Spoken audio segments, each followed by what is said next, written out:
వాటికి కూడా death with pregnancy issues, emergency medical లేకుండా పోవడము, స్నేక్ బైట్స్ పోయిన చాలా ఉన్నారు. ఇది వాటికైనా గ్రో చేయడం అనేది ఒక వెల్కమ్ చేంజ్. శాస్త్రి గారు, కాంగ్రెస్ పార్టీ బడ్జెట్ పైన తమదైన శైలిలో విరుచుకపడింది. విదేశీ పెట్టుబడులు అనేటటువంటిది దేశానికి రావడం లేదు, ఇది చాలా ప్రమాద ఘటికలను సూచిస్తుంది అనేటటువంటి అంశాన్ని రాహుల్ గాంధీ గారే స్పష్టం చేశారు. అసలు ఏంటి ఆయన అన్నటువంటి మాట, బడ్జెట్కు ఉన్న వాస్తవాలకు ఏంటి, మీరు ఎట్లా స్పందిస్తారు? కాంగ్రెస్ పార్టీ చేసింది, కాంగ్రెస్ పార్టీ చెప్పిందంటే నేను పార్టీల ప్రకారంగా ఇప్పుడు ఆర్థిక వ్యవస్థ అనేది పార్టీలకు సంబంధించింది కాదు. అంటే విదేశీ ఇన్వెస్ట్మెంట్స్ అనేటటువంటిది భారతదేశంలో తగ్గాయి. అలాగే శ్రీశైలం గారు, ఇప్పుడు పార్టీగా ఆర్థిక వ్యవస్థను విమర్శించడం లేదా బడ్జెట్ విమర్శించడం కరెక్ట్ కాదు. అది వాళ్ళ ఇన్పుట్స్ ఇవ్వాలి. అపోజిషన్ పార్టీగా there responsibility and liability towards the democracy success. They should give there input, valuable strategical inputs. ఆ ఇన్పుట్స్ వాళ్ళు ఇవ్వలేనప్పుడు దాన్ని క్రిటిసైజ్ దేనికి చేయాలి? ఆర్థిక వ్యవస్థ అంటే 140 కోట్ల మందికి ఫుడ్ వెళ్ళాలి. దాంట్లో ప్రతిపక్ష పార్టీగా నువ్వు you're part of it, you're part of government, you're part of democracy. నువ్వు అదే ప్రజలు ఎన్నుకుని నిన్ను అక్కడ పంపించారు కదా, నీ రోల్ ఏంటో నువ్వు చూపించు. నువ్వు ఎంత అట్రాక్ట్ చేయగలిగావు, ఎంత పరిస్థితుల మీద అవగాహన తీసుకురాగలిగావు, ప్రభుత్వం యొక్క దృష్టిని మళ్లించగలిగావు అని చెప్పు. అంతేగాని ప్రభుత్వం బడ్జెట్ పెట్టిందని దాన్ని విమర్శించడం నో మీనింగ్ ఆఫ్ ఇట్. మీరు ఈరోజు ఇన్ఫ్రాస్ట్రక్చర్ డెవలప్మెంట్కి నేను అదే అడుగుతున్నాను. మీరు చూస్తే హైదరాబాద్లో అయినా ఎక్స్ప్రెస్ హైవే ఇప్పుడు మ్యాక్సిమం ఐటీ ఇండస్ట్రీ, మీరు శ్రీశైలం గారు ఇప్పుడు బెంగళూరు నుంచి కానీ చెన్నై నుంచి కానీ మీకు మైగ్రేషన్ ఉంది. ఇప్పుడు నార్త్ నుంచి సౌత్కి మైగ్రేషన్ చాలా అయింది. ఈ ఐటీ టెక్నాలజీ పర్సన్స్ చాలా మంది అటు వెళ్ళిపోయారు. ఎటు బెంగళూరు, చెన్నై అటు సైడ్ వెళ్ళిపోయారు. వాళ్ళు ఎలా వస్తున్నారు తెలుసా మీకు? వాళ్ళు ట్రావెల్ చేసేది వాళ్ళందరూ కార్లలో వచ్చేస్తున్నారు.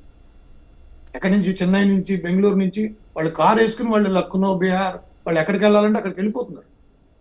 అంత డెవలప్మెంట్ ఎలా జరిగింది? ఆ ఇన్ఫ్రాస్ట్రక్చర్ ఎవరు చేయాలి? అది ఆ ఇన్ఫ్రాస్ట్రక్చర్ చేయవలసిన వాళ్ళు ఎవరు?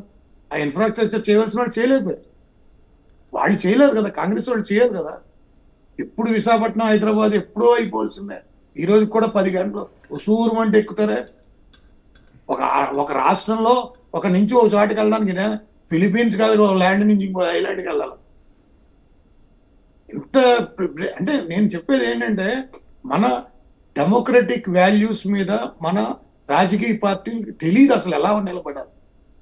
కాంగ్రెస్ పార్టీ డెమోక్రటిక్ వాల్యూస్ మీద నిలబడి ఉంటే అసలు ఇప్పుడు బీజేపీ అయినా సరే క్రిటిసిజం కాదు, ఆర్థిక వ్యవస్థకు సంబంధించి అంటే ప్రత్యేకంగా బడ్జెట్కి సంబంధించి అదేం క్రిటిసిజం పాయింట్ కాదు.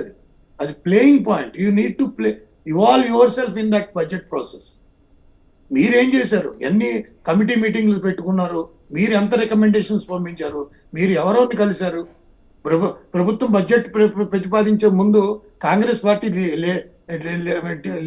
లీడ్ చేసి ఏదైనా డెలిగేషన్, ప్రైమ్ మినిస్టర్ కానీ లేకపోతే కన్సర్న్ నిర్మలా సీతారామన్ కానీ, ఫైనాన్స్ సెక్రటరీ నన్ను ఎవరినైనా కలిసి ఇగో మా డిమాండ్స్ ఇవి, మా పార్టీ ప్రకారం మేము ఇది అడుగుతున్నాం, ఇది చూడండి, ఈ రాష్ట్రంలో ఇది, లేకపోతే ఈ ఇండస్ట్రీ ఇది, ఈ ఇండస్ట్రీలో ఇలా జరుగుతోంది, దీని విలువ ఇలా ఉంది, లేకపోతే ఫారెన్ ఎక్స్చేంజ్లో ఇలా ఉంది, ఫైనాన్షియల్ ఇన్స్టిట్యూషన్స్ ఇలా ఉన్నాయి, ఎక్కడైనా ఒక్క లెటర్ రాసేది ఎవడన్నా? అలాగే టైం ఉందా? అంటే డెమోక్రసీ కంటే ఒక మజాక్, ఏదో మాట అనాలి, పాత దాంట్లో కొత్త చీర పోసినట్టు ఇది కాదు. మీరు ఫస్ట్ టైం చెప్తున్నాను, again I'm telling you, it's the first time our nation is experience leadership economy, lead economy. ఆ లీడర్షిప్ ఎకానమీ కరెక్ట్, ఈ దేశానికి అత్యవసరం. అది కరెక్ట్ టైంలో పడింది. మనమందరం మనం నిలబడాలి. మన భారతదేశం మాట్లాడే పరిస్థితి తీసుకొచ్చాడు ఆయన. మన మీద ఎంత ప్రెషర్ పెట్టింది అమెరికా. ఆయన రానని ఫోన్ చేశాడు.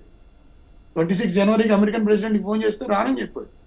అప్పటికప్పుడు మనం మెక్కాన్ తీసుకురావాల్సి వచ్చింది.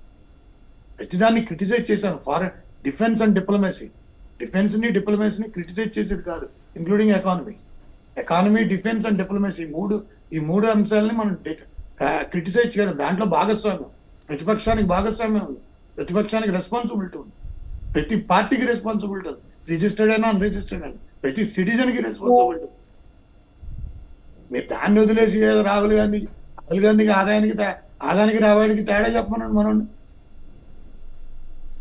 తెలియదు కదా. ఎందుకంటే నాకు చెప్పేది మీకు ఏదో ఇంకా అలాంటి వాతావరణం నుంచి మనం బయటపడాలి. బయటపడకపోతే మాత్రం చాలా ఇబ్బంది అయిపోతుంది. ఎంత ఫాస్ట్ గా మనం పైకి ఎదరికెళ్ళాలనేది చాలా ఇంపార్టెంట్. మీకు వెళ్ళే కొద్దీ యూరోప్, అమెరికాలో అవకాశాలు తగ్గిపోతాయి. శాస్త్రి గారు మళ్ళీ వస్తాను మీ దగ్గరికి. శివారెడ్డి గారు, కన్క్లూజన్ పాయింట్ చెప్పండి. బడ్జెట్లో ఈ అంశాలు కూడా ఉంటే బాగుండేటివి. భారతదేశం యొక్క గ్రోత్ అండ్ డెవలప్మెంట్ ఇండెక్స్ దృష్టిలో పెట్టుకొని ఈ అంశాలు పొందుపరిస్తే బాగుండేది అనేటటువంటి సజెషన్స్ ఏమైనా చెప్తారా మీరు? ఫస్ట్ ఆఫ్ ఆల్ ఏంటంటే ఇప్పుడు ఎకానమీ అనేది డైవర్సిఫైడ్ ఉండాల్సిందే. ఎందుకంటే ఏదో ఒక రంగంపై ఎక్కువ ఆశలు పెట్టుకుంటే ప్రస్తుత పరిణామాలలో ఏదైనా